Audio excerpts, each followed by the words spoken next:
Hemos establecido que una comunicación eficaz y el conocer el estado emocional, sobre todo del paciente, que es el que va a recibir la mala noticia, tienen un efecto importantísimo sobre la empatía que el equipo terapéutico puede alcanzar sobre ellos.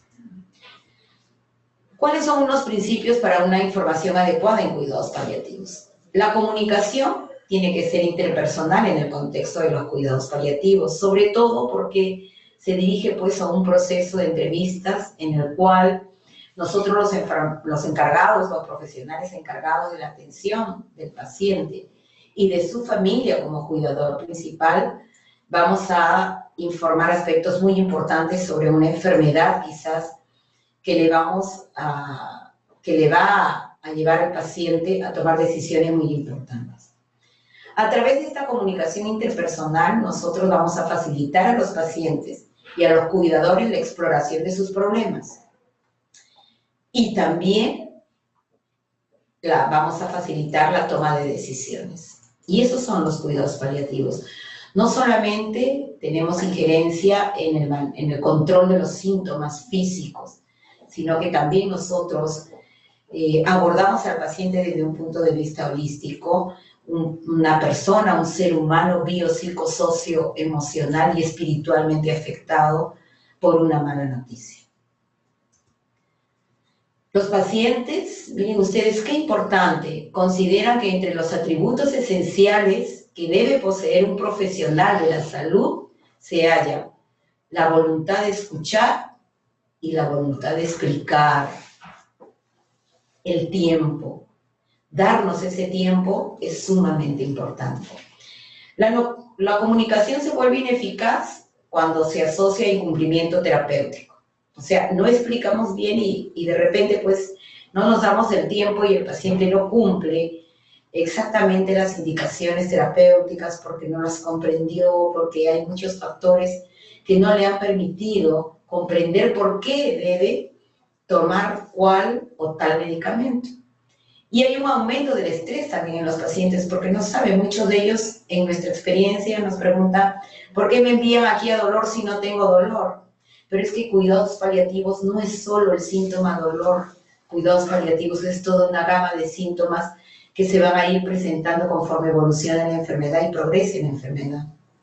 Y la falta de información, la mentira o la ocultación de información, que ahora ya también redunda en aspectos legales, ¿no? En que el paciente tiene el derecho de conocer su situación real. Entonces hay que revelarle al paciente la información necesaria, veraz, quizás proporcionarle de a pocos esta información, pero que tienen un propósito que, aparte de tener un propósito protector, cuando nosotros no damos la información principal, pueden desencadenar otro tipo de problemas como legales. Así que, como les decíamos, primero estar bien seguros de lo que vamos a informar y luego informar con la verdad. Los estilos de comunicación nos dice también la CEPAL que los pacientes y los familiares destacan que la información debe ser sincera, sensible y sobre todo empática. O sea, ese primer contacto, ese momento en que se le va a proporcionar información al paciente, ya sea solo o acompañado de su familiar o a ambos, tiene que suministrarse con un lenguaje claro y en pequeñas cantidades. Y tendremos también que valorar si la información se le debe proporcionar solo al paciente o si el paciente desea estar acompañado. O sea, nosotros tenemos que primero conversar con el paciente y preguntarle cuál sería su preferencia. ¿Prefiere estar acompañado de un familiar, dos familiares? Porque a veces un solo familiar también entra en confusión, ¿no? Y a veces dos o tres familiares son mucho más soporte y apoyo entre ellos para poder asimilar la mala noticia o asimilar la información que el profesional de la salud le va a dar. Obviamente nosotros tenemos que estar bien seguros de lo que vamos a informar. Si vamos a hablar de pronósticos, de diagnósticos, definitivamente la entrevista tiene que ser con el médico, que va a poder proporcionarle datos de la historia clínica. Nosotros los enfermeros trabajamos sobre lo que ya el paciente tiene informado por el profesional de la salud, en este caso quien le dio el diagnóstico y el pronóstico de la enfermedad, el médico del equipo de cuidados paliativos. O el médico, en todo caso, especialista, ¿no?, que es el que deriva al paciente al servicio de cuidados paliativos. Hay métodos de información, y los métodos de información deben ser dirigidos a los pacientes con cáncer, por ejemplo, de reciente diagnóstico, y a sus familiares tienen efectos positivos, ¿no? Y esto ya está escrito en varios artículos internacionales, nacionales, con respecto a los métodos de información. Por ejemplo, miren ustedes, un buen método de información va a redundar positivamente sobre el conocimiento de la enfermedad. El paciente tiene que conocer qué es lo que tiene, ¿no? Y qué es lo que va a pasar, cuál va a ser el manejo de los síntomas, qué síntomas puede presentar, cuáles sí, cuáles no. Él va a tener satisfacción porque va a sentir que sí tenemos interés en que él sea parte de un equipo y no que simplemente esté como un objeto más sin que se le comunique o sin que tenga la oportunidad de tomar sus propias decisiones, de someterse o no a algún tratamiento. Es importante también en estas entrevistas informar el uso de los servicios, ¿no? Cómo se mueve el hospital, cuál es nuestra cartera de servicios, qué es lo que nosotros le ofrecemos, cuál es nuestra disposición para poder apoyarle, ayudarle y resolver sus dudas. Y, obviamente, su estado afectivo, que tenemos que evaluarlo, y va también a tener una consecuencia positiva, ¿no? Tanto en él como en la familia, definitivamente. Entonces, el enlace tiene que ser entre nosotros, el equipo de salud y ellos, tiene que ser un enlace de mucho afecto, de mucha cordialidad, de mucha confianza, como decíamos al inicio, totalmente empático. Hay modalidades de comunicación, vean ustedes, la orientación, la postura, son aspectos muy importantes y a veces no los tomamos en cuenta. El mirar al rostro, a los ojos, cuando la persona nos habla es muy importante. No cometer el error de estar realizando dos actividades al mismo tiempo. Tenemos que aprender nosotros mismos a darnos nuestro tiempo y saber escuchar. O estar de costado, en ángulo, dependerá de cómo estemos ubicados frente a la persona que nos está pidiendo la información y con la cual nosotros vamos a establecer ya un vínculo, ¿no?, de comunicación efectiva. La postura también. Hay indicaciones de cuándo una comunicación es íntima, personal, social o pública. Y en base a estas recomendaciones es que nosotros tenemos que establecer nuestras modalidades de comunicación. ¿Cuáles son los efectos de una comunicación efectiva? Importante, la comunicación eficaz influye en la salud de los pacientes sobre diversos aspectos, como son el estado emocional, que es el principal. Vean ustedes. Más que el estado físico, el estado emocional. Porque es una persona que se siente comprendida, entendida, porque es una persona que quizás está en situación de abandono familiar, y si nosotros no conocemos como personal de salud, como médicos, como enfermeros, como asistente social, como psicólogo, como técnico en enfermería, como nutricionista, como químico farmacéutico, no conocemos que hay una ruptura, entonces poco avanzamos. Simplemente damos indicaciones y vaya usted a su casa a resolverlas. La resolución de los síntomas está como en segundo lugar. Dolor es uno de ellos. Miren ustedes, el estado funcional y el dolor. Sí, el dolor se alivia también con la compañía. El dolor se alivia con fármacos, pero también con terapias no farmacológicas. Y parte de una terapia no farmacológica es una buena comunicación. La escucha activa, escuchar, y en todo momento escuchar cuando nos busca el paciente, cuando nos busca el familiar. Y hay que escucharlo con atención voluntaria, El escuchar es un hecho personal, por lo tanto necesita intimidad. Y percibir no solo las palabras, sino también aprender un poco a desarrollar ese sexto sentido de percibir un poco lo que está sintiendo el paciente, lo que está pensando, y que quizás por algunos aspectos de vergüenza no nos los transmite. Entonces es muy importante tener una escucha activa en la cual nosotros podamos llegar a resolver, o por lo menos a tratar de resolver la mayor cantidad de dudas que el paciente tenga. La confianza es sumamente importante. ¿Cuáles son los efectos, nuevamente, de una comunicación efectiva? El intercambio adecuado de información. Este intercambio puede mejorar la adherencia a los tratamientos, importantísimo. En terapia del dolor, por ejemplo, utilizamos muchos analgésicos, utilizamos dosis de rescate, eso lo vamos a ver más adelante, pero el paciente y el cuidador tienen que salir con la tarea aprendida y comprendida, reducir el malestar psicológico y contribuir a transmitir unas expectativas realistas.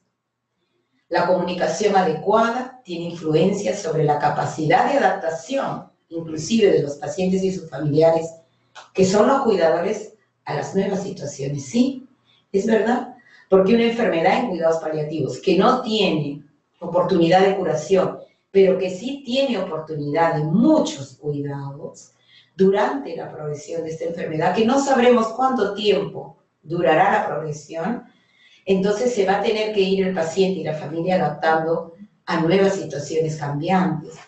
Hoy el paciente puede llegar a su consultorio caminando, pero de aquí a algunos meses llega en silla de ruedas y su situación cambió y su grado de dependencia cambió y finalmente terminará postrado.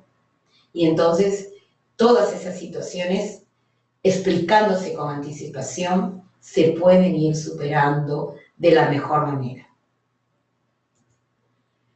La comunicación de malas noticias. El doctor Robert Bachman fue un médico oncólogo que tuvo mucho acercamiento en estos aspectos, inclusive tuvo algunos programas de televisión, investigó mucho sobre las malas noticias y sobre estos aspectos importantes, ¿no? Y él hablaba de un concepto de malas noticias que son el que nosotros estamos aplicando en nuestra práctica diaria en los cuidados paliativos. Y él nos decía que cualquier información, junto con otro grupo de médicos expertos, trabajaron muchos aspectos de malas noticias y nos decían que es cualquier información capaz de alterar drásticamente la visión de un paciente sobre su futuro. Tanto al comunicar el diagnóstico de una enfermedad considerada mortal, como al informar del fracaso de la terapia curativa que se le administra. Entonces, ese va a ser nuestro concepto y ese es el que nosotros recomendamos y es el que estamos aplicando para los cuidados paliativos. El doctor Bachman y su grupo de investigadores selecciona en 6 pasos importantes la comunicación de una mala noticia. Y lo primero que debemos tener en cuenta es preparar un entorno adecuado.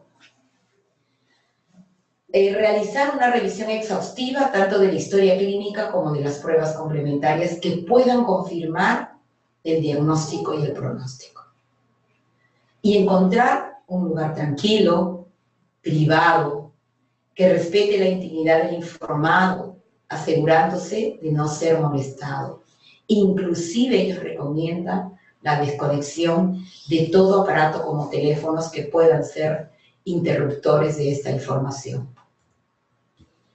Preguntarle al paciente en esta primera etapa de preparar el entorno si quiere estar acompañado. Y si es en caso afirmativo, darle la oportunidad de que el paciente elija 2 o 3 miembros de la familia, asegurándose del tipo de parentesco existente entre el enfermo y los familiares. El profesional, nos dice el doctor Bachman, debe intentar transmitir sensación de calma, de que no tiene prisa, favoreciendo un ambiente de interés y de sumo respeto. En algunas ocasiones una broma inocente ayuda, como por ejemplo a romper el hielo, y el humor ayuda a rebajar la tensión y alivia la ansiedad. Un segundo paso es conocer qué sabe el paciente. Utilizar preguntas sencillas como ¿qué le han dicho? ¿Qué le preocupa? En algunas ocasiones son incapaces de identificar los pacientes cuál es el motivo de su preocupación, o no tienen la capacidad de expresarlo por el estrés, por el miedo en el que se encuentran. Intentaremos entonces nosotros poco a poco ir averiguando qué saben. Es una oportunidad también en este nivel 2, en esta etapa 2, de evaluar el nivel sociocultural. Y esto nos va a permitir valorar el grado de sobrecarga emocional del paciente y de la familia y su entorno sociocultural también. Nosotros recibimos pacientes de todo el Perú y así que cada quien, nuestro Perú multicultural, transculturalidad, nos ha permitido también abordar temas de diferentes aspectos, ¿no? De acuerdo a la procedencia del paciente. La etapa 3, ¿qué y cuánto quiere saber? Y esto hay que tomar un acuerdo con el paciente, qué es lo que realmente quiere saber acerca de su enfermedad. Algunos pacientes en nuestra práctica nos dicen, pues, no me lo diga a mí, ya tengo mi edad, ya viví, tengo más de 80 años y quiero descansar. Prefiero que lo hable con mi familia y hay que respetar lo que el paciente dice. El paciente puede negarse perfectamente a ser informado y en este caso se respetará la decisión, pero siempre tendremos que ofrecer una nueva posibilidad para hablar del tema. Descubrir si quiere que informemos a los familiares es muy importante y entonces se establece la comunicación con los familiares cuidadores que serían los directos. La etapa 4, que ya corresponde a la etapa más difícil para el profesional de la salud. Y en este caso, si hablamos de diagnóstico y pronóstico, bueno, para los médicos. No es fácil dar una mala noticia. Hay que prepararse. La información que se le da al paciente es una información muy fuerte, muy emocionalmente muy impactante. Hay que proceder a dar la información con lenguaje sencillo y conciso, evitando en lo posible el uso de terminología sanitaria. Hay que simplificar al máximo la comprensión del lenguaje, del mensaje que se quiere dar. Antes de dar el diagnóstico, conviene introducir mediante la frase, lo siento, pero tengo que darle malas noticias. Parece que las cosas no van bien. Ello puede ayudar al paciente a prepararse para escuchar el veredicto definitivo. Las modalidades de comunicación, el volumen, el tono, la intensidad, la velocidad, el ritmo, la mímica de la cara y los gestos son también comunicaciones importantes. En la etapa 4 de la información es una característica de la comunicación la bidireccionalidad y en esta etapa es fundamental. Mientras se da la información es conveniente asegurarse de que está siendo entendida, comprendida y asimilada por el paciente. Y puede ser útil solicitar que al final de la entrevista el informado explique con sus propias palabras lo que ha escuchado por parte del interlocutor. Etapa 5. El doctor Batman nos dice apoyo al paciente y a la familia, sí, porque aquí se van a expresar ya los sentimientos.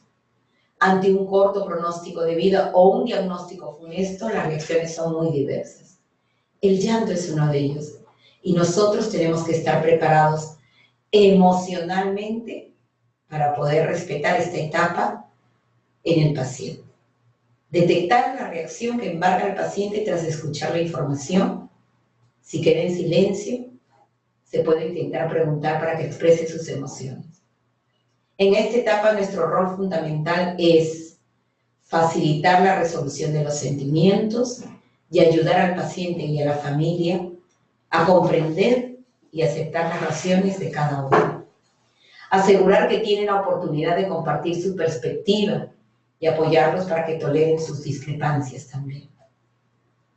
Y finalmente, la etapa 6, que es el plan de cuidados.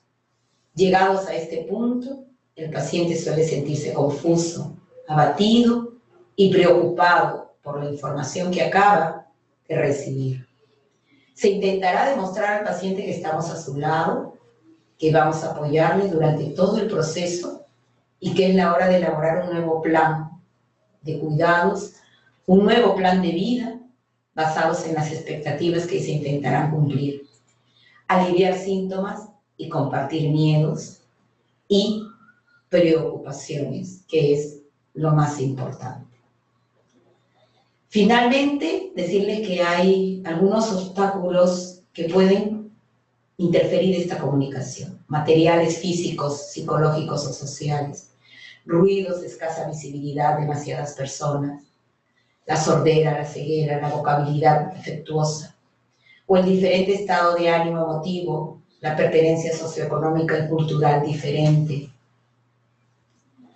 El egocentrismo pueden ser limitadores en la comunicación, la prisa, la anticipación, la gonorrea, la incoherencia, la falsedad, la evasión y la desatención.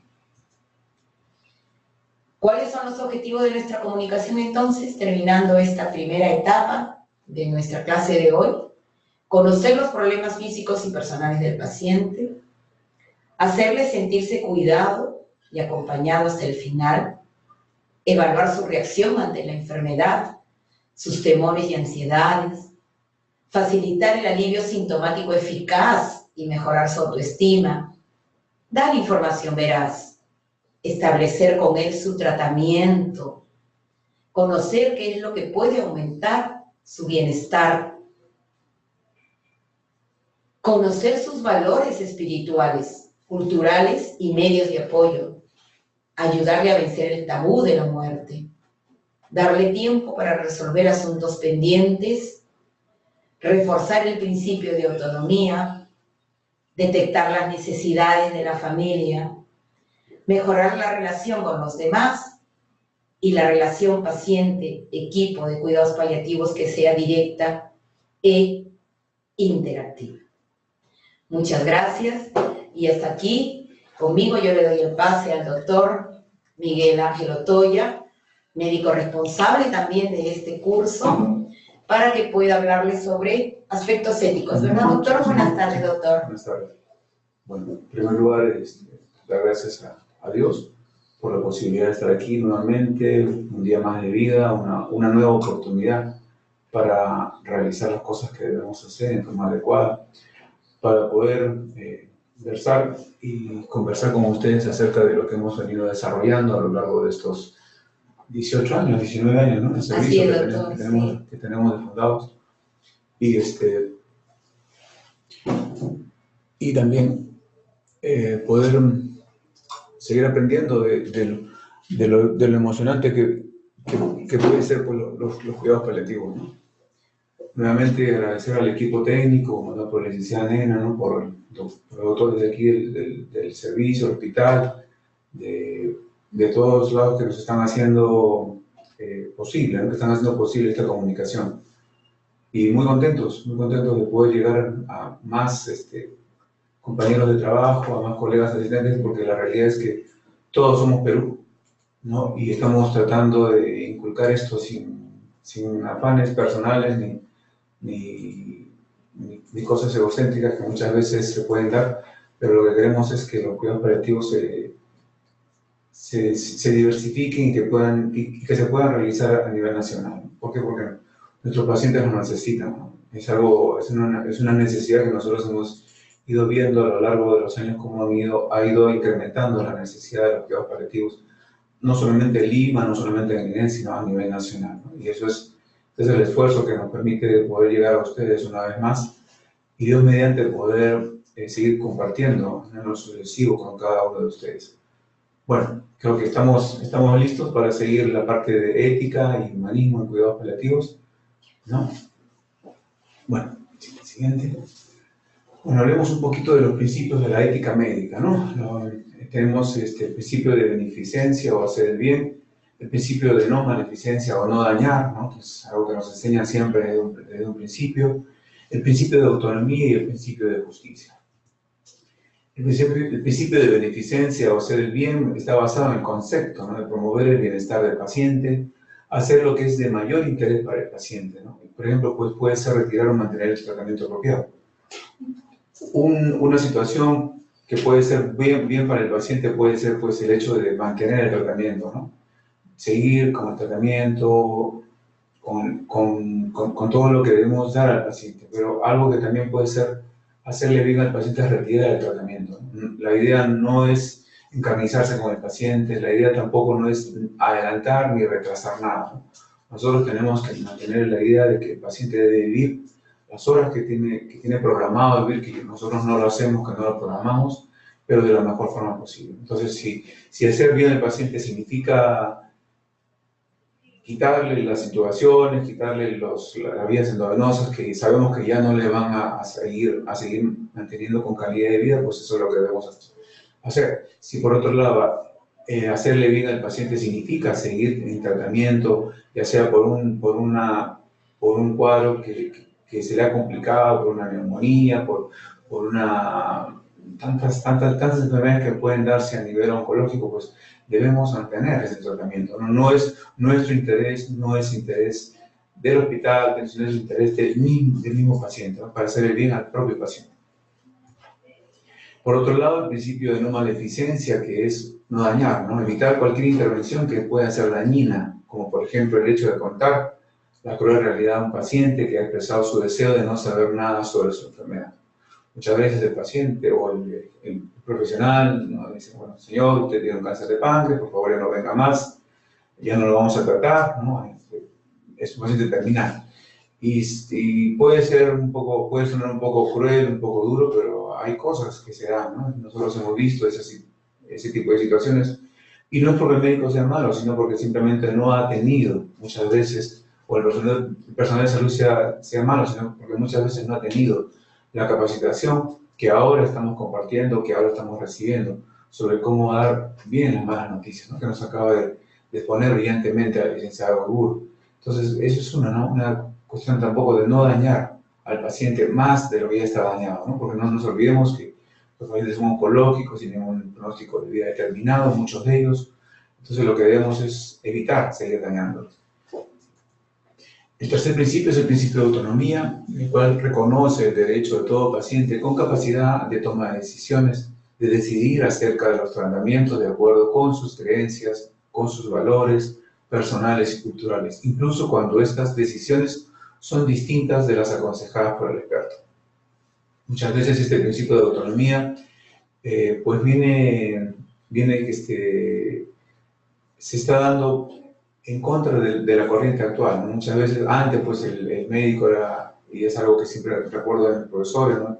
Que el paciente le decía, después de Dios, usted doctorcito, ¿no? Pero ahora la situación ya ha cambiado.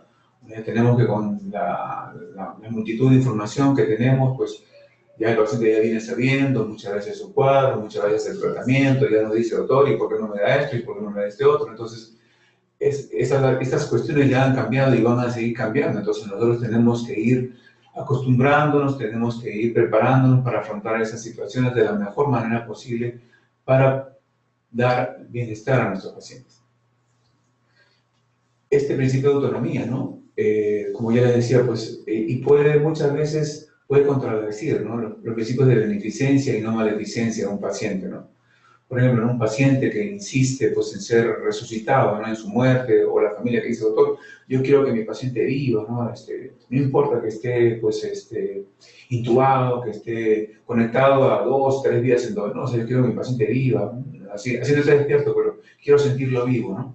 Pero eso pues no es principio de autonomía, ¿no? Eso es algo que irse en contra, ¿no? En contra de lo que el paciente tiene por derecho de hacer, ¿no? Ahora, autonomía también significa el derecho a hacer decisiones razonables e informadas y no demandadas, ¿no? Eso es algo importante que nosotros tenemos que muchas veces compartir con el paciente, ¿no? Cambiar la idea que hemos tenido a lo largo de todos estos años, ¿no? sobre qué es autonomía del paciente. El principio de justicia, que es el cuarto principio, es la justa distribución de los recursos en el sistema de salud según las necesidades, ¿no? Y cuando se aplica este principio, la primera obligación del médico es el paciente, ¿no? No nos olvidemos pues, que cada ladrillo del hospital, cada equipo que se ha comprado, cada nuevo protocolo que se ha ido estableciendo, pues no es para beneficencia ni ni para beneficio del médico o del compañero de trabajo, sino que el fin directa, indirecta y finalmente el fin es el bienestar del paciente, ¿no? Entonces, nosotros tenemos que mantener eso siempre en mente, ¿no? El principio de justicia es por nuestros pacientes, pero también tenemos que ser justos, ¿no? Con la distribución de los recursos en el sistema de salud. Por ejemplo, aquí en el hospital se da pues, un hecho, ¿no? Que siempre, algo que yo siempre comento, ¿no? Por ejemplo, hay un suplemento nutricional que es muy famoso aquí, que es el Ensure, ¿no? Y los pacientes no sé cómo hacen para enterarse y se enteran pues, de que hay Ensure en el hospital. Entonces, todo el mundo cuando viene el Ensure dice, doctor, debe pues, tres o cuatro frascos de Ensure. Entonces, lo que nosotros hacemos es, bueno, lo tratamos de distribuir en forma justa, ¿no? Uno para cada uno, ¿por qué? Porque si doy 4 a 1, si tengo 1000 frascos en la despensa y le doy 4 a 1, entonces solamente le voy a aumentar, voy a beneficiar a 250. Pero si le doy 1 a cada uno, pues voy a beneficiar a mí. Entonces, esa es la idea, ¿no? Esa es la idea y eso es con cada uno de los tratamientos oncológicos o no oncológicos, tratamientos de soporte, alternativas de tratamiento que podemos tener con nuestros pacientes. Bueno, ahora otro tema que tenemos que ver es muy importante, es lo que es el acceso a la verdad, ¿no? ¿Pero qué es el acceso a la verdad?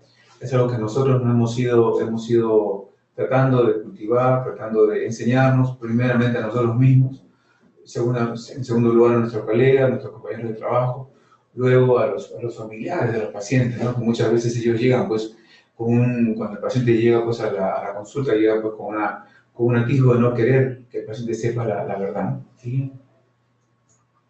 El derecho, lo que tenemos que saber es que el acceso a la verdad es un derecho, ¿no? De todos los pacientes, ya que cada persona tiene derecho a decidir con apoyo y conocimiento de causa sobre aspectos tan importantes de su vida como el proceso de salud, enfermedad, vida o muerte, ¿no? ¿Sí?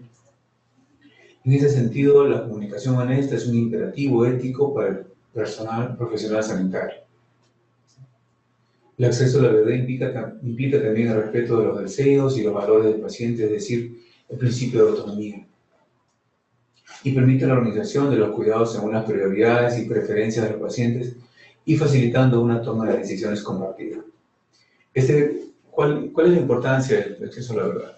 Muchas veces nosotros tenemos en forma recurrente, ¿no? Que el paciente pues, llega al consultorio, llega al servicio, en silla de ruedas muchas veces.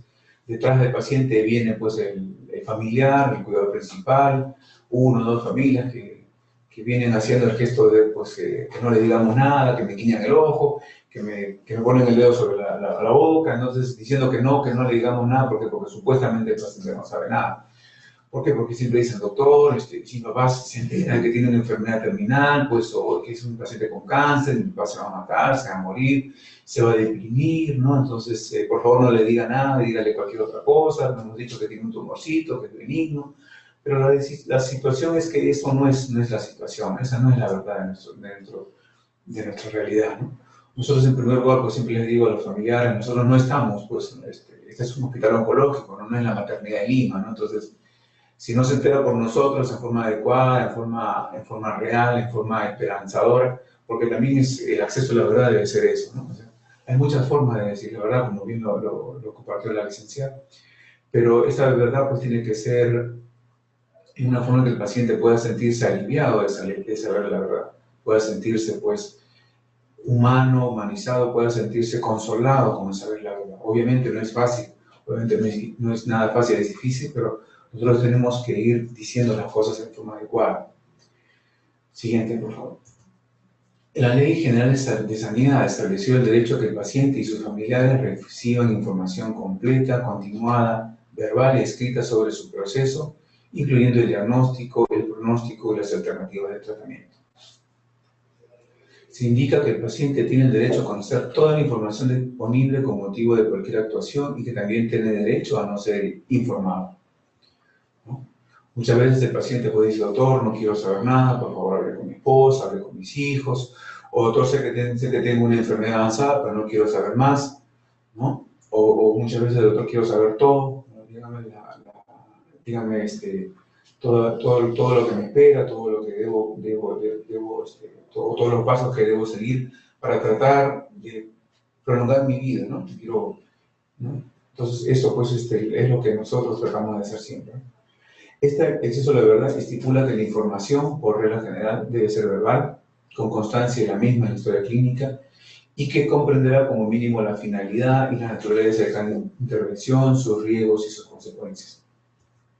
Debe ser una información verdadera, comprensible y adecuada a las necesidades del paciente de manera que pueda ayudarle a tomar sus propias decisiones. ¿Y quién debe ser responsable de dar esta verdad, no? Bueno, el médico tratante, el médico de cabecera es el que debe dar esa información, ¿no? Obviamente, si somos un equipo, pues porque somos un equipo, ¿no? Debemos estar, pues, si el paciente lo requiere o la familia lo permite, ¿no? Estar, pues, rodeado, ¿no? Con el equipo tratante, enfermera, psicólogo, ¿no? Químico farmacéutico, a ser posible, ¿no? Y en cuanto a la verdad, pues la familia podrá ser informada en la medida que el paciente lo permita de manera expresa o tácita. Este acceso a la verdad permite que el paciente pues, pueda planificar lo que le queda por vivir, pueda planificar lo que tenga que hacer, ¿no? También le permite comprender por qué el paciente está recibiendo tal o cual tratamiento. Muchas veces el paciente dice, doctor, pero ¿por qué me da morfina si se supone que yo estoy curado de la enfermedad? ¿O por qué tengo que venir a este hospital, no, si se supone que yo no tengo nada, ¿no?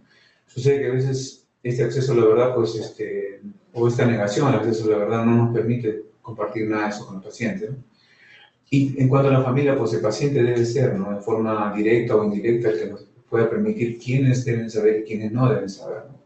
A veces sucede pues, que el paciente viene con el familiar, al día siguiente o al otro día viene el otro hijo, que a veces pues, no es de la misma familia o viene otra pareja, ¿no? Y nos ha pasado, ¿no? A veces puede sonar un poco divertido, un poco jocoso, pero la situación es esa, ¿no? Entonces, nosotros tenemos que estar avisados, ¿no? Y avisar a nuestro equipo, ¿no? Que el paciente pues, no quiere que nadie más sepa su condición, porque muchas veces, a veces hay pacientes, hay familiares, ¿no? Que dicen, bueno, ¿cuándo fallece mi papá o no? Para saber pues, cuándo voy a reclamar la herencia o algo así. Y son cosas que suceden, ¿no? Son cosas que hemos afrontado cada día, ¿no? Entonces, eso es lo que nosotros tenemos que cuidar bastante, ¿no?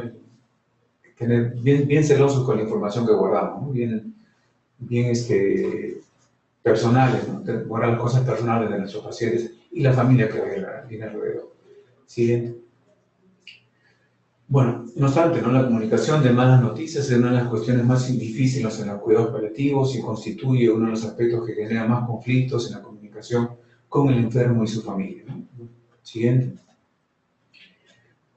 Por un lado, un médico o cualquier otro profesional de la salud se empeña en informar, ¿no? De todo, independientemente de lo que desee el paciente, abandonándolo al final, ¿no? Somete al enfermo a un sufrimiento indebido.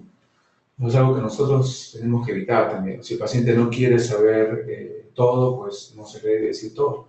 Si el paciente quiere saber una parte de la situación, pues no debemos dejar de hacer lo que el paciente quiere.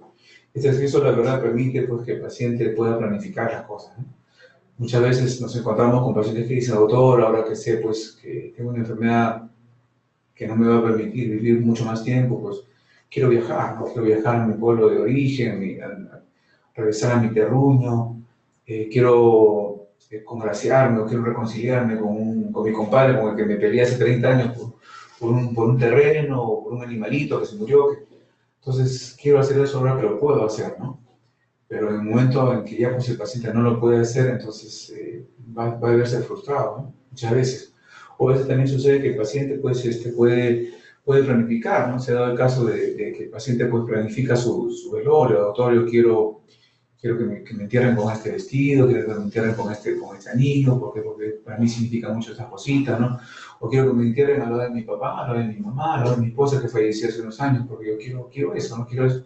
Sé que tengo esa enfermedad que no me va a permitir vivir más tiempo, pero ese es mi deseo, ¿no?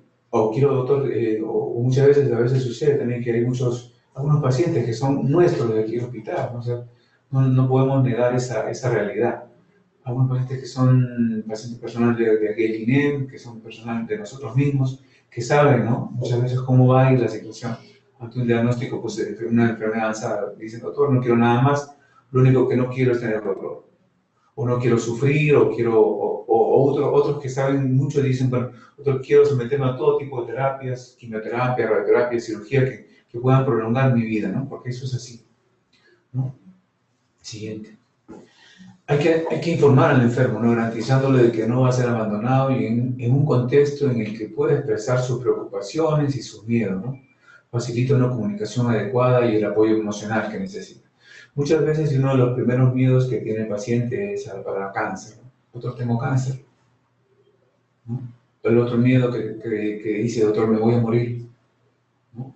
El tercero es, y me va a doler, ¿no? Pero si nosotros pues informamos adecuadamente, le hacemos saber que no va a ser abandonado, que vamos a estar pendientes de él, que somos todo un equipo que está pendiente del bienestar del paciente y su familia, pues vamos a aplacar una gran ansiedad que puede tener el paciente.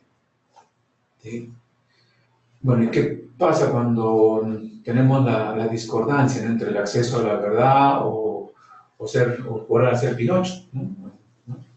Eso pues se llama y tiene un nombre, ¿no? Tiene pues la conspiración del silencio, ¿no?, que es ocultar el diagnóstico y que puede generar lo que se denomina, ¿no?, la conspiración del silencio, que se define como el acuerdo implícito o explícito por parte de familiares, amigos o profesionales de alterar la información que se le da al paciente con el fin de ocultar el diagnóstico o el pronóstico y la gravedad de la situación. Muchas veces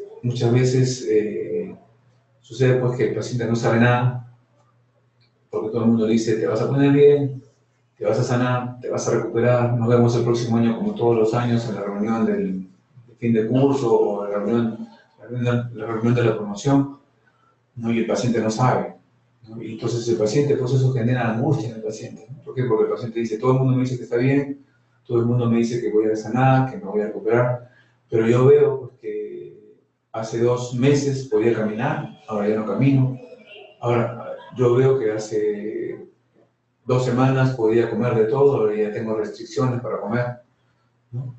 Entonces todo eso genera pues angustia, miedo, inseguridad en el paciente, es algo que no debemos permitir. ¿Sí? Y bueno, y eso es lo que muchas veces terminamos, ¿no? Terminamos siendo, pues, como dicen, mentiras blancas, diciendo mentiras blancas a nuestros pacientes, pero que en realidad no lo son, ¿no? ¿Por qué? Porque esta conspiración del silencio, ¿no?, dificulta la adaptación del paciente a su enfermedad y le impide participar en toma de decisiones. Muchas veces el paciente dice, bueno, doctor, ahora que ya sé que tengo enfermedad, que me va a llevar, pues, a mi encuentro con Dios en un tiempo probablemente cercano, pues ahora entiendo por qué razón me dan la morfina, ¿no? Ahora entiendo por qué razón tengo que tomar la morfina, o por qué razón necesito venir al hospital cada cierto tiempo, ¿no? Entonces, eso es lo que nosotros tenemos que hacer, que nuestros pacientes puedan en un cierto modo, pues, tener presente, ¿no?, y tener conocimiento, ¿no?, de su enfermedad, de su pronóstico, de su diagnóstico, ¿no? Pero que debe ser un conocimiento informado, ¿no? Debe ser un conocimiento en donde nosotros podamos ser partícipes del bienestar del paciente y de la familia. ¿Sí? ¿No? Por otro lado, tenemos el paciente que muchas veces sospecha, ¿no?, que tiene una enfermedad maligna, puede mostrarse temeroso, ansioso y confuso cuando se le oculta la información. A veces pues sucede que el paciente sospecha y tiene una gran sospecha, y el paciente, a pesar de que no sabe su diagnóstico, pues dice, doctor, yo sé que me voy a morir, yo sé que esto que tengo, que nadie me lo quiere decir, porque te confronta, ¿no? Usted es el primero, usted es el primero que no me dice la verdad, ¿no? Pero yo sé que me voy a morir porque mi cuerpo mismo me lo dice, ¿no? El paciente no necesita que nadie se lo diga. Y lo que genera, pues, es un sentimiento de soledad, ¿no? Porque el paciente se siente solo. Es un sentimiento de miedo, es un sentimiento de abandono, porque se siente abandonado, se siente engañado, ¿no? Se siente pues, que no ha tenido no ha tenido la suerte o la fortuna de que se le diga la verdad, ¿no? Y muchas veces el paciente se va a la tumba con ese resentimiento, ¿no? A veces el paciente dice, doctor, a mí una de las cosas que más me duele es saber, ¿no?, que he criado pues, una familia que no es capaz de decirme la verdad, ¿no? Y es algo que duele escuchar, que duele saber, que no, creo que nadie tiene el derecho, ¿no?, de ser engañado, ¿no? Porque es como cuando yo pues, muchas veces, y sostengo conversaciones fuertes con la familia, ¿no? Para que puedan decirle la verdad al paciente. Muchas veces le digo, supóngase, le digo a usted, papá, mamá, hermano, hijo del cuidador del paciente, ¿no? Usted está pues vive en un departamento, ¿no? Con muchas familias, su esposo, su esposa es infiel, ¿no? Con el vecino al frente, y todo el mundo en el edificio sabe, ¿no? Que esa situación, pero usted no lo sabe, ¿no? ¿Usted le gustaría saber la verdad o no? ¿O usted le gustaría seguir viendo en la mentira? No, doctor, sí, por supuesto, me gustaría saber la verdad. Pero eso es precisamente lo que nosotros incentivamos a los pacientes, ¿no? Que el paciente sepa su verdad. ¿Por qué? Porque usted cuando sabe pues eso, o se hace loco y no hace nada, o trata de solucionar la situación, o se retira, ¿no? Pero trabaja en base a la verdad y hace cosas en base a su verdad. Es lo mismo nuestro paciente, ¿no? No nos olvidemos que ellos son pacientes pues, que están constantemente necesitando de nosotros, ¿no? Paciente oncológico con una enfermedad avanzada, pues es un paciente que nos está pidiendo misericordia constantemente, ¿no? Así como esos condenados a muerte hace muchos años, ¿no? Donde los llevaban a casa y durante todo el camino iban pidiendo misericordia, misericordia, misericordia, ¿no? ¿Y qué quiere decir misericordia? No, ponte en mi lugar, eso es lo que quiere decir, ¿no? Eso es lo que nuestros pacientes y la familia de nuestros pacientes nos dicen, ¿no? Ponte en mi lugar, ten misericordia de mí, ¿no? Ayúdame, socórreme, ¿no? Pero también quiero saber qué es lo que tengo, quiero saber cuál es mi futuro, quiero saber cuál es mi pronóstico, ¿no? Para poder, pues, trabajar juntos, el médico y el paciente, ¿no? Juntos en la enfermedad, ¿sí? Y el manejo de esta situación pues, requiere proporcionar una información adecuada, ¿no? Al cuidador principal y a la familia y una buena comunicación intentando establecer acuerdos, ¿no? Muchas veces la familia cuando llega, pues llega con su celular, llega con su grabadora que te quiere grabar y te graban o te filman, ¿no? Para todo lo que tú dices. Y nosotros como profesionales pues nos vemos muchas veces, salimos con un resentimiento, ¿no? O nos quedamos heridos por esa situación, pero la verdad es que nosotros debemos que adoptar, ¿no? Adoptar la idea de que el cuidador principal, de que la familia son nuestros aliados, ¿no? Porque nosotros los médicos pues pasamos un poquito tiempo con el paciente, ¿no? La enfermera, el psicólogo, el cuidador social, un poquito más tal vez, ¿no?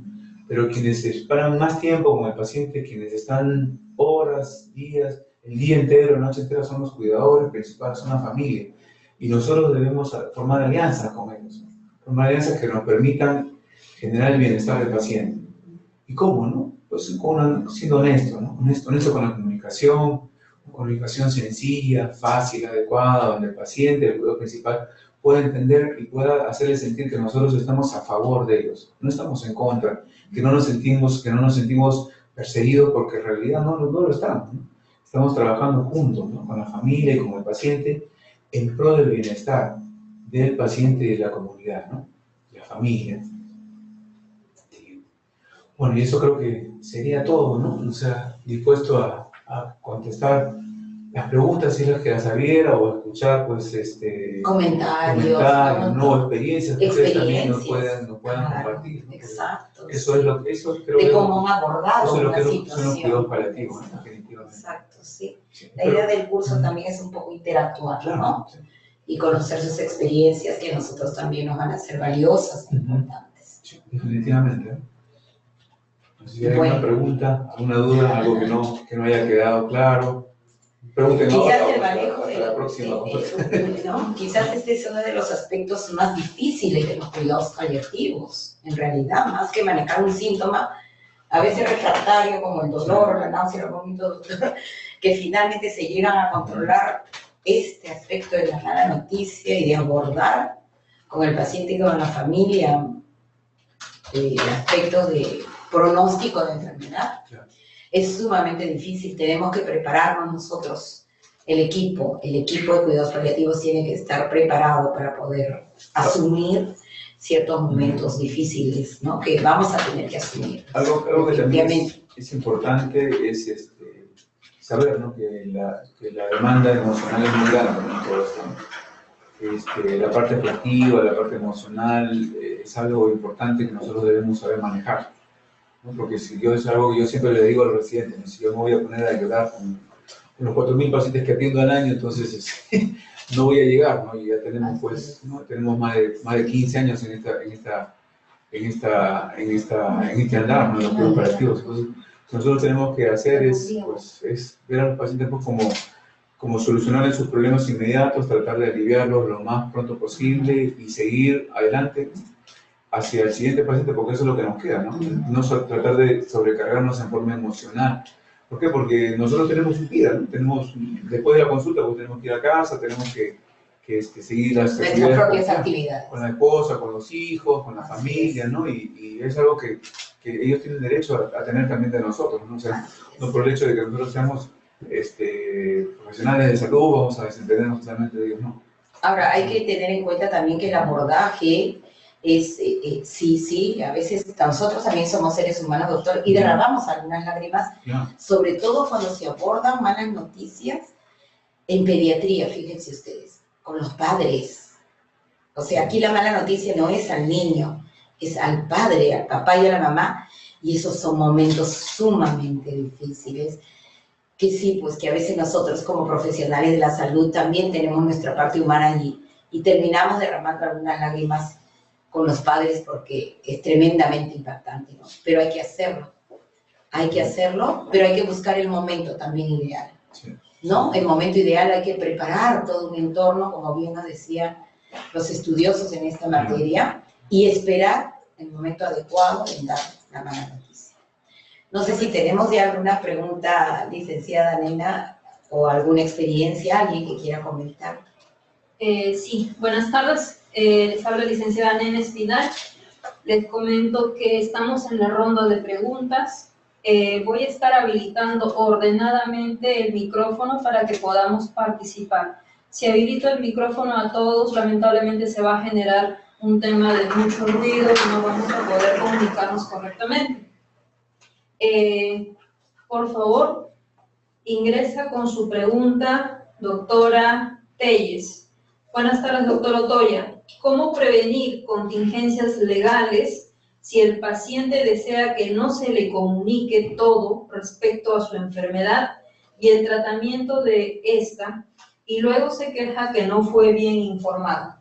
Bueno, para eso tenemos lo que es la historia clínica, ¿no? Entonces nosotros, toda la información que damos al paciente no se debe consignar en la historia clínica para evitar esos problemas, y nosotros firmar un testigo y firmar el paciente o el cuidador principal, ¿no? Que eso queda pues registrado, queda pues es como un aval, ¿no? de la actividad que hemos hecho, ¿no? A veces yo entiendo que puede sonar un poco pesado, puede sonar un poco pues como que está escribiendo la historia, pero la realidad es que estamos viviendo una situación diferente a lo que se veía hace 20 o 30 años, ¿no? Entonces ahora pues hay quizás mucha queja, mucho resentimiento, ¿no? Hacia el médico por N factores, ¿no? Que en este momento no lo vamos a mencionar, pero nosotros tenemos pues que evitar, ¿no? Como dicen, contingencias legales, ¿no? Hablando de forma directa al paciente, hablando honestamente, pero también consignando, ¿no? En la historia clínica y haciendo que el paciente o el cuidador principal, ¿no? Y con la presencia de un testigo, que puede ser el compañero de trabajo, la enfermera, ¿no? Muchas veces que estamos a nuestro lado, pues hacer, ¿no? que ellos también firmen. Es una práctica, doctor, que hacemos acá en el INEM. Los médicos de oncología, todos los médicos escriben en historia clínica, se dio el pronóstico, diagnóstico al familiar, acompañado y firman, ¿no? Y bajo esa firma ya pasan a cuidados paliativos, son derivados a cuidados paliativos, ¿no? Inclusive si se les ofrece tratamientos y el paciente no los desea, está todo consignado en la historia clínica y con las firmas respectivas. Por muy engorroso que sea, ¿no? Pues tenemos que escribir, ¿no? Tenemos que dar nuestro trabajo de escribir, de consignar en la historia lo que se le ha informado, lo que no se le ha informado, ¿no? Lo que el paciente y la familia sabe. Gracias, doctor. Sí, gracias. Gracias, doctora Telles, por la pregunta. Desde el Hospital Cayetano Heredia nos pregunta el equipo de ADI, ¿dónde se dan estas situaciones en que piden indirecta o directamente la conspiración del silencio? Sin embargo, muchas veces con pedir el ponerse en el lugar del paciente ayuda a manejar esta situación. Un comentario válido, ¿no? Entonces, claro, claro que sí. La conspiración del silencio se da por el temor, básicamente por el temor. Lo primero, en la conspiración del silencio es el familiar, el que expresa su temor a través de, señorita licenciada, dígale al doctor que no le vaya a decir la verdad a mi papá porque no lo sabe. Eso, para nosotros, licenciadas, es la luz roja de que hay un temor grande y que tenemos que resolverlo. Ahora, siempre hay que darnos nuestros espacios, o sea, preguntar, indagar, ¿por qué no quiere que le diga? ¿Cuál es el miedo? ¿Cuál es el temor? Y hay que preparar al familiar. Aquí primero hay que preparar al familiar, porque bien nos ha dicho el doctor Otoya, el familiar nos dice, nos expresa, ¿no? Dígale al doctor que es su primera vez acá, que por favor no le diga nada. Cuando nosotros entramos porque recuerde que nosotros como enfermeros somos el vínculo entre el paciente, el familiar, el médico, el equipo de salud. Resulta que el doctor, nosotros le expresamos al doctor lo que el familiar nos dice, y resulta que el paciente habló bien claro con el doctor y le dijo, mi familia cree que no sabe, pero yo sé todo. Y nos lleva la sorpresa a nosotros, nos impresiona a nosotros, ¿no? Entonces, esa es la luz roja de que hay que trabajar con el familiar y luego, bueno, hay que ser honestos con el familiar y decirle que su paciente lo sabe. O sea, la conspiración del silencio creo que es algo que nosotros lo vemos, doctor, en el 70-80% de los familiares, de repente, que a veces son familiares que no han estado muy cercanos del paciente. También tenemos familias bueno, intercambian mucho al cuidador. Y ese es un aspecto también importante que nos lleva a que tenemos que explicar 1, 2 y 3 veces cada cuidador que viene. No es lo ideal, pero hay que enseñar a la familia. Creo que decía la vez pasada, la familia no fue preparada para esto. Ellos no estudiaron para cuidar a un paciente. Y de repente ven que su situación cambia. Y cambió de un momento a otro. Y entonces el rol de nosotros es ayudarles en ese trance. Y la conspiración del silencio siempre va a estar. Hay que detectar dónde está el error. De repente, ¿dónde está el temor? En el paciente, en la familia, en ambos. También se da que llegue el paciente al servicio y no conoce nada. Y no sabe. Se da de que sí, el médico lo dijo, pero el paciente no lo entendió, no lo asimiló. Y llega a cuidados paliativos y dice, no sé para qué me envían acá. Lo importante es siempre sentarnos, saber escuchar y llegar realmente a determinar qué es lo que está pasando para tomar las decisiones. Gracias al equipo de ADI, nuestros grandes amigos y aliados también. Así es, gracias Cayetano Heredia por estar participando en estas ponencias. Red Nacional de Telesalud pregunta, doctor Castillo, ¿qué conducta debo tomar si estamos frente a un paciente de 85 años con diagnóstico de cáncer y la familia no desea que el paciente lo sepa? Bueno, también tenemos que evaluar muchas veces la situación del paciente, ¿no? Si es un paciente pues, que sabemos que no puede entender por su situación de edad, de salud, pues no es necesidad de hacerlo, ¿no? Si es que sabemos que él no lo va a entender. Muchas veces tenemos que llegar a un acuerdo con la familia, ¿no? Para decir las cosas que él también quiere saber. Ahora, a veces sucede que la familia, pues, son los primeros opositores, ¿no? Pero hay que educar a la familia, ¿no? En primer lugar, no es que en la primera cita le vamos a decir todo al paciente, sino tenemos que tener una conversación honesta con la familia, una conversación real, ¿no? Para hacerles entender según el grado de capacidad de comprensión del paciente, ¿no? Lo que él está en capacidad de entender, ¿no? Porque si es un paciente porque está con un problema de, no sé, de alteración cognitiva, pues, va a ser pues,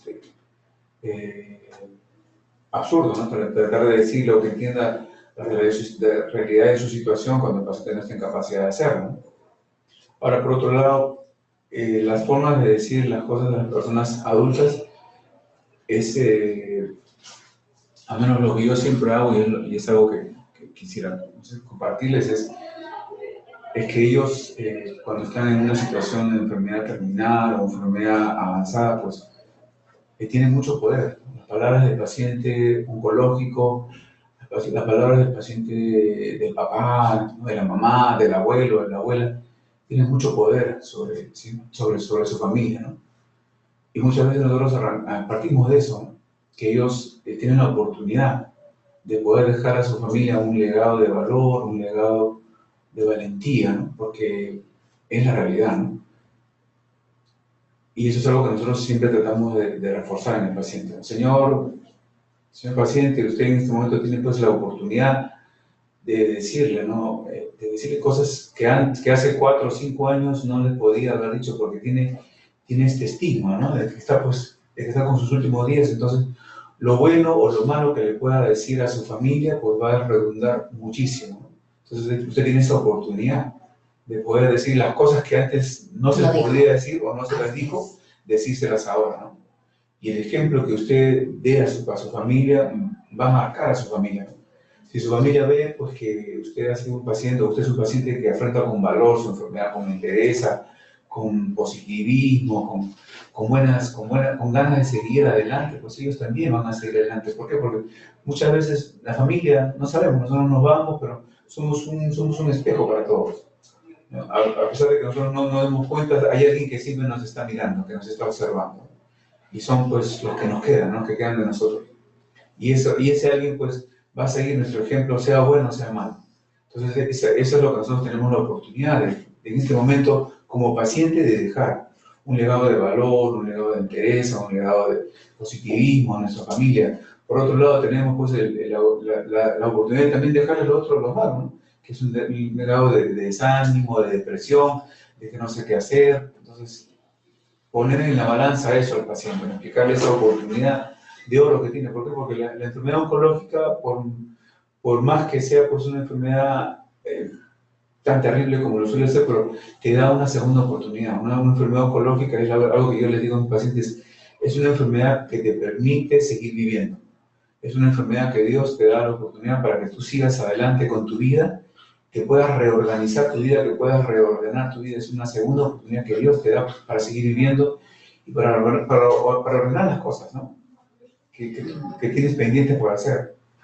Ahora, doctor, el paciente geriátrico, como era el ejemplo que nos pone el doctor, gracias, doctor, por la pregunta y gracias por estar con nosotros, es un paciente que aborda diferente la terminalidad. Claro. Es un paciente que generalmente ya no, o sea, si usted le informa, ¿no? Bajo su consentimiento, obviamente, de la enfermedad, lo primero que le va a decir con mucha calma es, bueno, doctor, yo ya viví, claro, sí, ya cumplí mis metas, ya le dejé a mis hijos, ya, o sea, el abordaje de la persona nos sorprende, ¿no? Sí. Que sí expresan, quisiera vivir un poco más, porque a quien no le gusta la vida, pero si me tocó, ya hice lo que tenía que hacer, ¿no? Un paciente de 85 años generalmente ya nos dice eso, ¿no, doctor?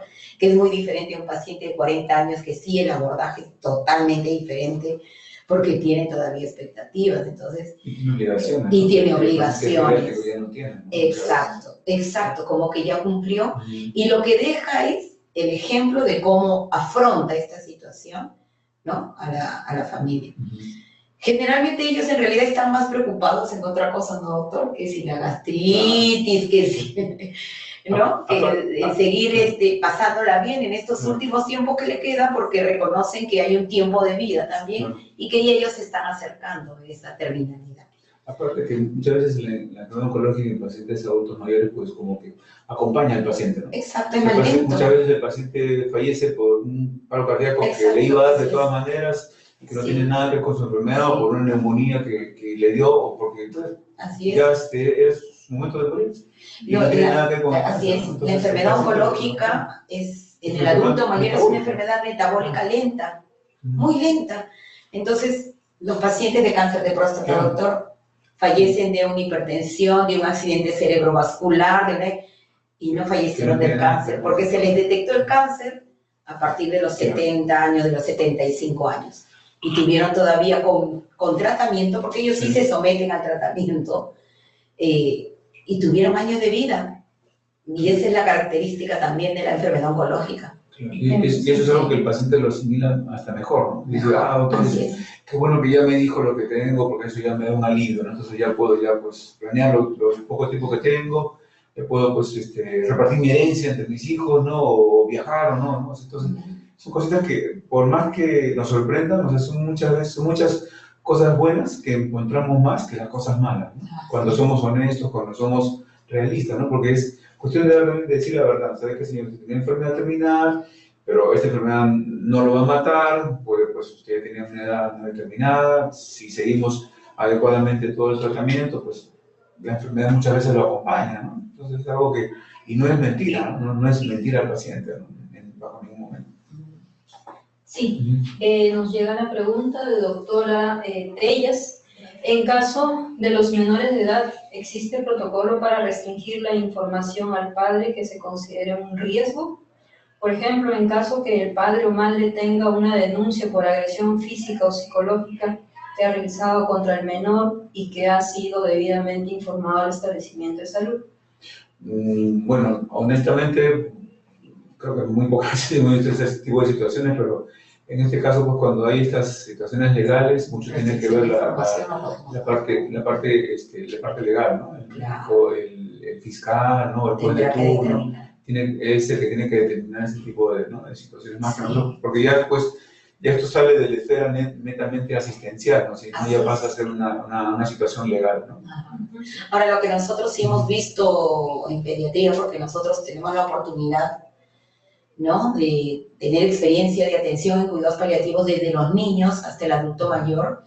Sí, lo que hemos tenido la oportunidad de ver con el doctor Toya son la separación de padres, ¿no? Cuando el niño ya está en la situación terminal, que generalmente nosotros los atendemos hospitalizados. Manejar una situación terminal de un niño en casa es sumamente difícil, sumamente difícil. Pero nosotros acá en el INEN tenemos nuestra sala de reposo, que es donde se le interna al niño y se le da la oportunidad de estar a los padres, ¿no? Entonces, durante todo este camino, sí hemos tenido oportunidad de ver a padres separados, que viene por un lado el papá, por otro lado la mamá. Hemos estado en medio de esos conflictos de separación y hemos tenido que intervenir, obviamente, hasta donde se nos permite, ¿no? Y tratar de calmar la situación por el bienestar del niño, porque el niño percibe, en realidad, todo eso.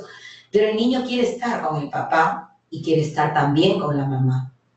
Y no le podemos negar ese derecho al niño, ¿no? Pero, bueno, son las experiencias, ¿no? En otro aspecto, sí, como dice bien el doctor, tendría que ver ya aspecto legal, fiscalía, hasta qué punto haríamos nosotros bien, ¿no? En negar información, sí está, ¿no? Algo que tendría que verse legalmente. Gracias, licenciada. Gracias, doctor. Nos llega otra pregunta desde el aula virtual del Hospital Regional de Huancavelica. Ay, bienvenidos, qué gusto, colegas, mucho gusto. Sí, ellos han participado muy activamente. ¿Cómo hacer para dar información sobre el estado de salud a pacientes y familiares que no tienen ningún grado de instrucción y muchas veces quedan con dudas o no entienden casi nada a pesar que se le explica en su lenguaje y siguen preocupados? ¿Cómo sucede en nuestra realidad aquí en Huancavelica? Bueno, debe ser, ¿no? Debe ser. En primer lugar, tener mucha paciencia, ¿no? Tener mucha paciencia. Es nuestro Perú profundo. Sí, porque nosotros tenemos la oportunidad pues, de que le explicamos al paciente, a la familia, ¿no? Bien detalladamente, y en la siguiente consulta vienen y dicen que no saben nada. Y son cosas que suceden, ¿no? O sea, para bien o para mal, o sea, son cosas que les volvemos a explicar, ¿no? Nuevamente, ¿no? Y probablemente la tercera consulta también, pues, pero son cosas que tenemos que afrontar, ¿no? O sea, no podemos marcar al paciente, no decirle que ya no se lo va a atender, sino tratar de comprenderlo, ¿no? Porque como que no todos pues, tienen la oportunidad, ¿no? De tener el grado de instrucción que tenemos los que somos, ¿no? Personal de salud, ¿no? Y muchas veces ellos pues, no van a comprender, ¿no? Porque generalmente vienen y dicen, y es común, ¿no? Y dicen, mi paciente llegó bien, dicen, ¿no? Mi paciente llegó bien caminando y acá lo han sacado en silla de ruedas, ¿no? O mi paciente llegó bien y ya no come, ¿no? Entonces, lo que no entiende muchas veces el familiar o el paciente es que es una progresión de la enfermedad, porque la enfermedad es así.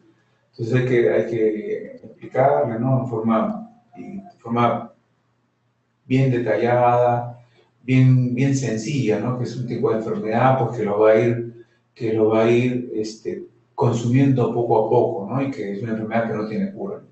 Muchas veces el paciente, algunos pacientes que ni siquiera entienden qué significa cáncer, ¿no? ¿No? O no saben qué significa cáncer, pues explicarle de la forma más sencilla posible, ¿no? Lo que, no tanto el significado de la enfermedad, sino explicarle hacia dónde lo va a llevar la enfermedad, ¿no? Y explicarle y hablarle claramente, ¿no? Que probablemente pues esta enfermedad lo va a llevar a la tumba, ¿no? A fallecer. Porque eso es uno de los grandes reclamos, ¿no? Que pueden haber en pacientes, sobre todo, ¿no? Cuando a veces no tienen pues, el nivel cultural, ¿no? Que les permita entender las cosas, ¿no? Quedar bien establecido porque esta enfermedad probablemente, lo más probable en corto o poco tiempo, pues, que lo va a llevar a la tumba, ¿no? Porque eso es algo que está bien enraizado en nuestros pacientes, ¿no? A veces pueden haber reacciones violentas, ¿no? No, si en el hospital me lo han matado, ¿no? Y yo estoy seguro de que ustedes también tienen experiencia, ¿no? Sobre todo, pues, ¿no? En sitios alejados del país, ¿no? Entonces, establecer bien esa situación. ¿Sabe qué? Su paciente, pues, tiene esta enfermedad de tal tipo que lo va a llevar probablemente a la tumba, va a fallecer. No sabemos en cuánto tiempo, no sabemos, puede ser en un día, puede ser una semana, puede ser un año. Abrir una serie de abanicos, ¿no? Posibilidades, ¿no? Para que ellos entiendan y tengan capacidad de poder entender y que cuando llegue el momento, pues, que no haya malentendido, que no haya malas reacciones, ¿no? Porque a veces suceden cosas. Sí. Y nosotros de verdad los felicitamos porque acá nosotros tenemos las facilidades, ustedes no, y realmente son para nosotros, ustedes colegas, sujeto de nuestra admiración porque trabajan con una población que, como decía nuestro Perú profundo, pues todavía tenemos lamentablemente peruanos que no tienen oportunidad de acceso a la educación. Y entonces, imagínense, darle una mala noticia, tienen ustedes que prepararse tanto y a veces con limitaciones. Para nosotros lo felicitamos porque sabemos, estamos seguros que ustedes hacen las cosas bien y lo que queremos es establecer una relación más íntima para poder apoyarles en todo lo que nosotros podamos realmente. Y muchas veces, bueno, en lo personal, ¿no? A mí me ha ido mejor diciéndoles a los familiares, ¿no? Sobre todo a los familiares desde un principio que el paciente se va a morir, que decirle que está bien, ¿no? Porque son dos extremos muy aislados, ¿no? Una cosa es que digamos que se va a morir, que gracias al tratamiento que se le va a dar, pues puede prolongar su vida, y no decirle que no tiene nada o que está curado y pues el tratamiento que lo va a complicar, ¿no? Porque es así, ¿no? Entonces, suena un poco duro, pero es mejor así, ¿no? Es mejor, creo que, al menos en lo personal, a mí me ha ido mucho mejor, ¿no? No tener una falsa expectativa. Claro, Exacto. no tener una falsa expectativa. Así es. Porque una cosa es decirle que se va a curar, que va a estar bien, o que no tiene nada, ¿no? Y que de aquí a 3 meses regrese con el paciente pues fallecido, o en camillas, o en silla de ruedas, a decirles de una vez, sabes que tu paciente está así, pero tiene una enfermedad por dentro, que lo va a llevar a esta situación, ¿no? Pero el tratamiento pues que se le va a dar, ¿no? Porque muchas veces le echan la culpa, ¿no? Desde que lo operaron está así, o desde que le puso la radioterapia está así, o con la quimioterapia se puso así, no se puso pálido. Ahí faltó información. Falta información realmente, ¿no? Así es. Gracias, doctor Toño. Verónica nos pregunta, ¿quién puede y debe evaluar la presunta incapacidad de los pacientes frente a su tratamiento con cáncer? ¿Quién puede y debe evaluar la presunta incapacidad? Bueno, no sé, acá en el hospital pues hay un comité, ¿no? De discapacidad, ¿no? Exacto, que eso sí. es lo que debe ser pues de forma legal, ¿no? Ahora, hay que ver, doctor, la incapacidad, desde qué punto de incapacidad, porque antes de someter al paciente a un tratamiento oncológico, el médico oncólogo clínico o el cirujano, el experto en oncología, tiene que conocer el estatus performance del paciente. Y eso significa una correcta evaluación física, médica, de laboratorio, de analítica y de todo. Y estar seguro de si el paciente vale la pena desde el momento de su extensión de enfermedad someterlo a un tratamiento que puede serle favorable desde el punto de vista curativo o paliativo, porque también ahora dan tratamientos a título paliativo, cirugía, quimioterapia, radioterapia, o si este tratamiento va más a ser tóxico que beneficioso. Pero todo esa decisión es llevada a través de una serie de exámenes. Solo cuando se han completado todos los exámenes el médico puede es el médico el que puede decirle al paciente, esto vamos a hacer por esto, o no le podemos ofrecer porque también la enfermedad está demasiado avanzada y someterlo a usted a una operación es más el riesgo de que pueda quedar en sala de operaciones a que pueda salir vivo. ¿No? Y si se habla de una incapacidad, bueno, no sé de qué tipo físico, que hay también un comité, ¿no? Ahora, De incapacidad. hablando pues de lo que tenemos muchas veces en situaciones, en puestos de salud, ¿no? Pues el médico es el que debe, ¿no? Debe evaluar, ¿no? Y debe pues indicar, ¿no? La presunta incapacidad que puede presentar el paciente, ¿no? También. Obviamente, nosotros lo que hacemos cuando muchas veces el paciente pues tiene que viajar, hacemos una derivación en donde se les entrega una hoja con toda la información que necesita el paciente, ¿no? Que es el informe médico que muchas veces se entrega, ¿no? Ahora, pues definitivamente es el médico, ¿no? El responsable. No hay que ponerle dudas en ese sentido, ¿no? Se acaba de despedir el equipo de ADI, tiene pacientes, dice, gracias, gracias. Hasta pronto. Hasta amigos, pronto. Gracias.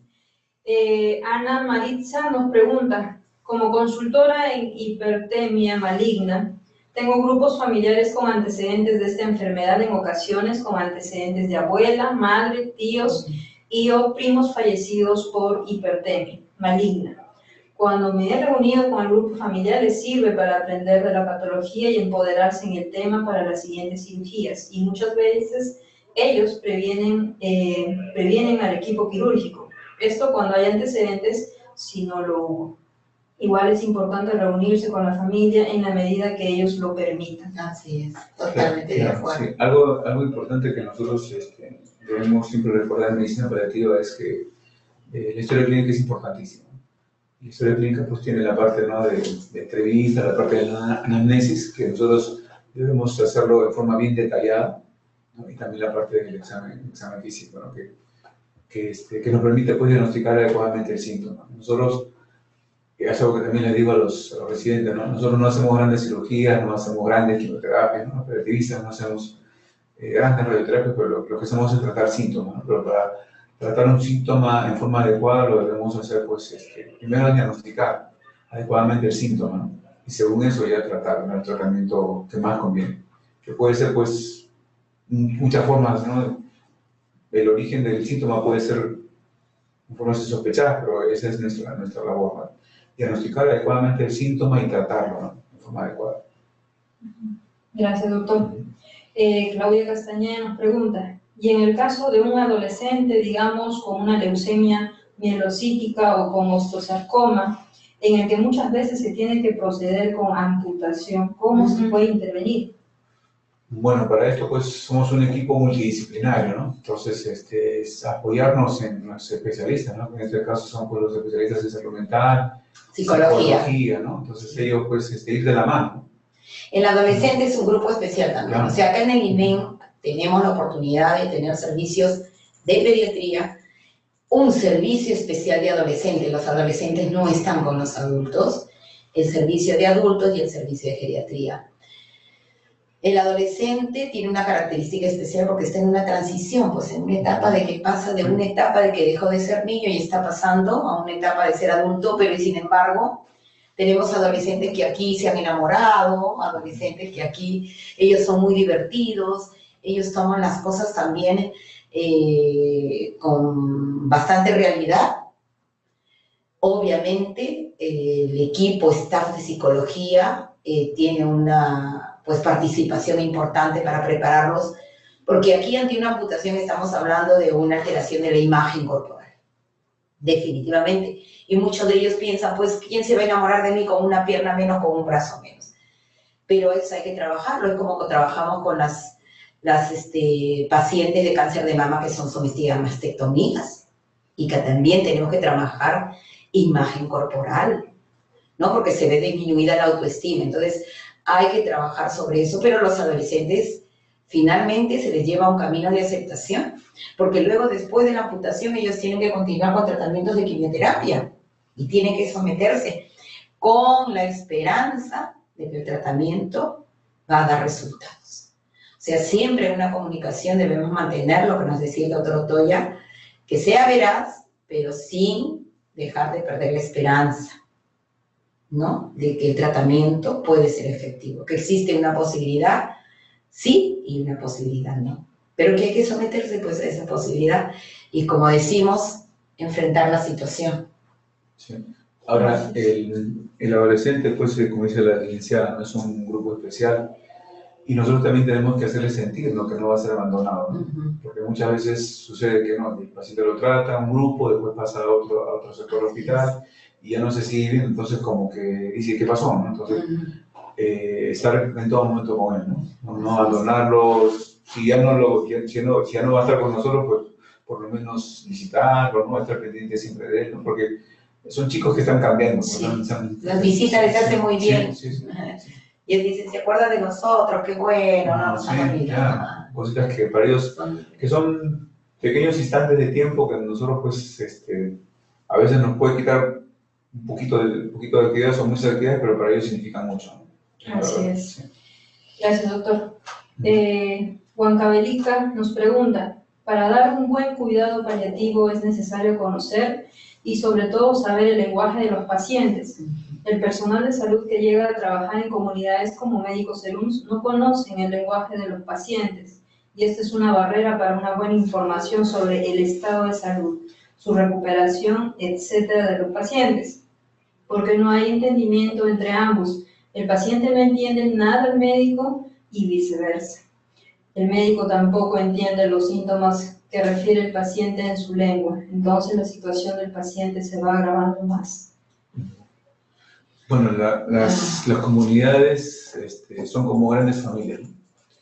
Y toda gran familia pues tiene un líder, ¿no? Entonces tenemos que saber llegar al líder, ¿no? Que en este caso puede ser que nos va a seguir, nos puede facilitar las cosas si hacemos las cosas adecuadamente, o nos puede traer abajo todo lo que tenemos planeado, ¿no? Entonces tenemos que nosotros establecer alianza, ¿no?, adecuadamente para poder facilitar, ¿no?, llegar a los pacientes, ¿no? Y eso pues es en base a comunicación, ¿no?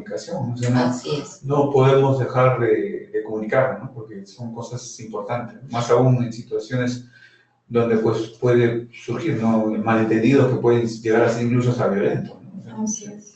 Yo creo que es una oportunidad, licenciada Nena, de decirles que con el Ministerio de Salud, nosotros, el doctor y yo, hemos tenido la oportunidad también desde el año pasado de trabajar en esta intención de bajar los cuidados paliativos al primer nivel de atención, entendiendo esta necesidad de los médicos serum, no solo los médicos, las enfermeras, el resto del personal serum, que no conoce cuidados paliativos, y siguiendo uno de los lineamientos de la OMS, estamos bajando los cuidados paliativos al primer nivel de atención.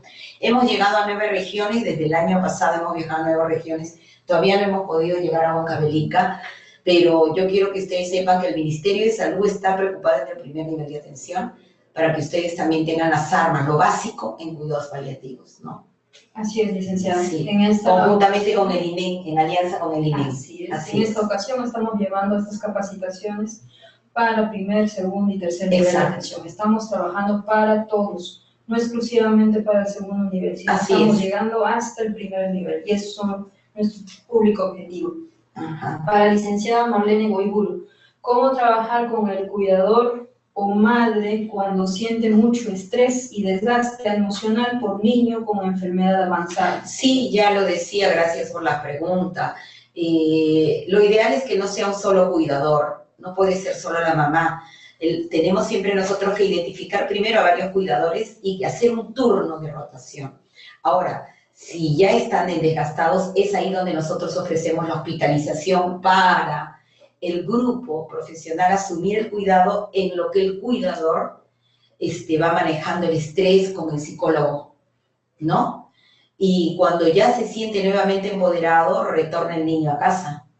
Esa es la mejor forma, ¿no? Esa es la forma en que nosotros le damos el soporte. Les decía que cuidados paliativos en niños con los padres es muy diferente con el adulto. Claro, la cosa también es que los cuidadores principales tienen que alejar el sentimiento de culpa, ¿no? Porque ese doctor, a veces tengo necesidad de salir y tengo la idea de que si se muere va a ser por mi culpa. Porque lo dejé, lo abandoné. Entonces eso, desterrar esas ideas, ¿no?, que son comunes y y que hemos podido ver en grupos, ¿no?, de cuidados paliativos o grupos de padres, ¿no?, que se apoyan entre ellos con nuevos padres que ingresan, ¿no?, a este grupo de niños fallecidos, ¿no?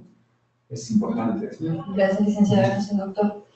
El Hospital Carrión de Huancayo nos pregunta: ¿existe una sanción administrativa o penal por proceder en conspiración del silencio, ocultar la verdad al paciente? Actualmente parece que no lo hay, pero sí podría procederse en algún momento, porque la misma Constitución del Perú está avalando que el paciente, la persona tiene el derecho, es un derecho de conocer su realidad. Si eso te traspola al Poder Judicial, podría tenerse. Actualmente me parece que no lo hay, ¿no, doctor? Una sanción administrativa o legal me parece que todavía no se ha establecido. Pero yo creo que más es por desconocimiento que por el hecho en sí, ¿no? Exacto, sí. Muchas veces no se conocen los cuidados paliativos, sino que se cuanto más, ¿no?, los subtemas de los cuidados paliativos, como el de malas noticias o cooperación de incidencia, ¿no? Pero son cosas que sí están tipificadas, ¿no?, pero que no se aplican Que no se aplican porque todavía no tenemos una ley, no tenemos un proyecto, ¿no?, ya aprobado como ley de cuidados paliativos oncológicos o no oncológicos, pero que creo que este año ya lo lanzamos. Y ahí van a ser toda la legislación y todos los derechos. Sí. Bienvenida a esta ley, entonces.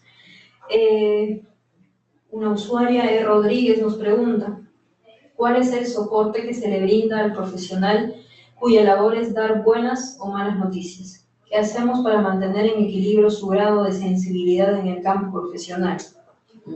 Bueno, que se vaya a comer, ¿no? Que también tenemos que aprender a darnos nuestro espacio. Sí, honestamente, o sea, en otros países, en Europa, en Estados Unidos, en Canadá, ellos tienen pues talleres de biofeedback, ¿no?, que le dicen, ¿no?, donde los profesionales sujetos o que trabajan en campos tan difíciles como son los cuidados paliativos tienen una o dos veces a la vez talleres de reorganización, talleres de apoyo, psicología, ¿no?, donde puedan expresión de sentimientos, ¿no, donde doctor? puedan liberar tensiones, sentimientos, emociones, ¿no?, porque son cosas que se van acumulando, ¿no?, en el paciente. Entonces, aquí en el Perú todavía no lo tenemos, pero deberíamos tenerlo. Así. Nosotros hacemos algunos intentos, pero también vivimos en una realidad en que no tengo tiempo, ¿no? Y nos decimos, tenemos que quedarnos para hacer una reunión, a ver, veamos, no tengo tiempo, no, yo me voy. Entonces, tenemos que empezar por darnos nuestro tiempo.